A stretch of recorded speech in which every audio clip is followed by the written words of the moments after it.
Well, just a short time ago, we were joined by one of the key ministers who turned his support from Julia Gillard to Kevin Rudd, the Foreign Minister Bob Carr. And pay attention to the significant shift on asylum seekers in the second part of his interview. Bob Carr, thanks for joining us. Pleasure. Now, you're making history tonight, going back to a sacked Prime Minister to save the party. What makes you think it's got any chance of working? Well, I think suddenly the next election has become very contestable. I think for those Labor Party people concerned that our achievements in disabilities, in schools, in health, in environment were at risk from an Abbott government, there is now hope. I would expect that our support would bounce back pretty quickly to where it was in 2010, and then it's up to us to go forward from that. What happens when the novelty wears off? Well, the novelty of looking at Tony Abbott, at scrutinising Tony Abbott, because all of a sudden, with this decision we took today, all of a sudden, Tony Abbott's policies must be scrutinised. The total absence of a policy on education or health, for example, suddenly emerges in clear focus. The choice for the Australian people as to whether you want Tony Abbott or Kevin Rudd representing this country at the G20 in September in St Petersburg becomes very clear. Whether you want economic management entrusted to the leader who saved us from the GFC, or to someone who was discovered with a $70 billion black hole in his economic calculations. But I'll go back to this issue. Does he have to have the election as soon as possible before the cracks that you're all busily papering over tonight start to reappear? Listen, the only cracks are with the opposition. The cracks that reveal Tony Abbott has been running on slogans, not on policies. The fact that we've resolved the leadership issue... Well, you've just lost the first female, or gotten rid of the first female Prime Minister in Australian history, plus a whole raft of cabinet ministers have disappeared, many of them who hate Kevin Rudd. I mean, I'm saying there are cracks. Well, I mean, we've made a big decision. We've replaced one leader with another, but Kevin Rudd is no surprise to the Australian people. He's known as the leader who led us through the GFC. He's got enormous standing overseas. Again, who do you want representing Australia at the G20, Tony Abbott or Kevin Rudd? He's got credibility, and I believe the next election is suddenly contestable. Still a big ask for a party whose standing in the polls has been depleted, but all of a sudden, people on our side of politics have got hope. And all of a sudden, this is the next part of the equation, all of a sudden people are going to be looking with real scrutiny at the absence of policies on the other side. Why did you come to the conclusion that Julia Gillard had to go? Well, a great admirer of Julia Gillard. She brought me back into politics. She gave me the job of Foreign Minister. I came to greatly admire her work as a leader, as a chair of government committees, of cabinet, above all. Sure, but you didn't give her your loyalty, so why did you come to the conclusion? I thought she was very good. But you didn't give her your loyalty. Too much, Tony, is at risk in this. Too much is at risk. We could focus on loyalty to personalities and neglect loyalty to our party and loyalty to Australia. I believe it's overwhelmingly in Australia's interest that this government is returned under Kevin Rudd, and overwhelmingly in Australia's interest that Tony Abbott not be our national leader. That was the reason I and my colleagues made a decision. It was to a higher loyalty, if you like, that to the party and that to the country. Will women forgive the party for terminating the career of Australia's first woman Prime Minister? Well, that's an interesting proposition, and I recall in US politics when the Democrats in 2008, after a fairly bitterly fought primary contest, relegated Hillary Clinton and settled on Barack Obama, there was speculation that there were women who would not turn out to vote for candidate Obama. In the end, looking at the policies on women of the Conservatives, the female turnout behind Barack Obama was decisive, and the same here.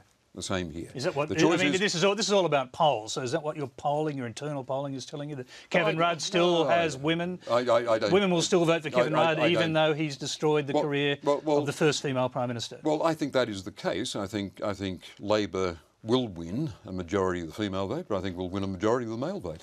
I think this, again, makes the election competitive. And people in my position, people in that caucus, looking at the depletion of support for us, reflected not only in polls, but reflected in the feedback we're getting from electorates, said this is one of those occasions when you take a deep breath and think of loyalty to the institution and the loyalty you owe to get the best policies for Australia. And in that spirit, we made the hard decision we had to make today.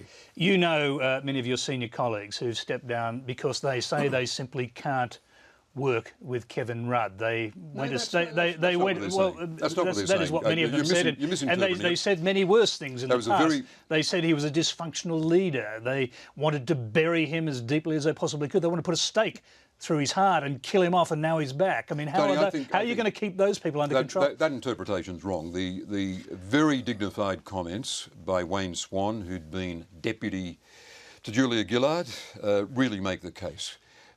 He was saying that his career was expressed as treasurer to her. He found fulfilment as being her deputy, and made a decision with her going to move on himself. I thought his comments demonstrated the loyalty to party and the loyalty to Australia. Is that Bill Shorten played a critical role here in what was clearly a carefully engineered coup in the end? He came out right before the caucus vote, spoke in a very quiet, almost timid voice when he said that he was withdrawing his support from Julia Gillard. It must have been a shockingly difficult thing for him to do, or was he already in the bag? It was a difficult choice for us. We are admirers of Julia and what she's done, the style of the leadership, the efficiency she's brought to her relations with her colleagues, the leadership she's provided the nation. We could not, in the interests of the broader loyalty we've got here, we couldn't overlook the depletion of Labor support, with the risk people on our side. I'm talking about Bill Shorten here because he was a key. I can't analyse a colleague, but I'm saying I think he's motivated by what motivated all of us. What we see, excuse us for saying this, excuse us for being partisan. What we see is the risk to our achievements in government on schools, on disability, on the environment, on economic management that got this country beyond a global financial crisis by electing Tony Abbott. Right. The chances of blocking an Abbott Prime Ministership, which repels and frightens and disturbs and concerns a lot of Australians, is enhanced by what the Labor caucus did today, to recognise a loyalty to the party and to the country, which, very hard for Julia Gillard, supplants our loyalty to her. But she goes with our esteem. All right. Yes. That's the point you've made. I want to just quickly go to what Kevin Rudd might be able to do to change the national conversation on policy. I mean, could he, for example, change asylum seeker policy dramatically? Could he do what Tony Abbott is promising to do, turn back the boats or stop the boats? Well, I said in the Labor caucus this week, we've got to recognise, and the people who've expressed noble sentiments on refugee rights, they've got to recognise that under our noses, the nature of this problem has changed. The people coming here by irregular means, irregular maritime arrivals, in the language of the bureaucracy, are being brought here by people smugglers, all of them, being brought here as part of a criminal commercial operation. Second change, they're not people fleeing persecution. They're coming from majority religious or ethnic groups in the countries they're fleeing. They're coming here as economic migrants. And the third, there is an unsustainable spike in their numbers. It's not the old days when their numbers were so few. A person with noble instincts could say, let them just slide into the population. Do some mathematics here. If they're economic migrants, why do 9 out of 10 of them pretty much get accepted as genuine refugees? Are you saying we've got that wrong? Yeah, we've reached the view that as a result of court and tribunal decisions, it's coming up wrong. We need a tougher, more hard-edged assessment. And again, I say to those Australians who believe this country ought to distinguish itself by its decency to refugees, the problem in front of us measurably has changed. It is people smuggling, it is people coming here as economic migrants, it is people coming here in numbers that will push aside our generous humanitarian intake as part of our regular migration program. Is there a possibility that Kevin Rudd could do a Tony Abbott and simply say, in my first days in office or back in office as Prime Minister, I'm going to stop the boats, turn them back if necessary, use the Navy, Tony, that sort of thing? That's irresponsible language, and Kevin Rudd pointed out 2 weeks ago on the ABC that the Tony Abbott rhetoric of I will stop the boats as if by magic is ridiculous and unsustainable. Tony Abbott, by the way, has retreated from that, beaten a retreat from that. It stopped the boats in the first year, and then it evolved into it's transmuted down to stopping the boats. We're nearly out of time. Stopping the boats in the first term. I've got to ask you this important question because Kevin Rudd very likely will be going as Prime Minister to Indonesia to meet the President of Indonesia. That meeting is already set in cement. The agenda is set in cement. Can he take any new agenda to that meeting? We're working on the agenda. I'm going to Jakarta tomorrow to work with the Foreign Minister and other ministers on that agenda.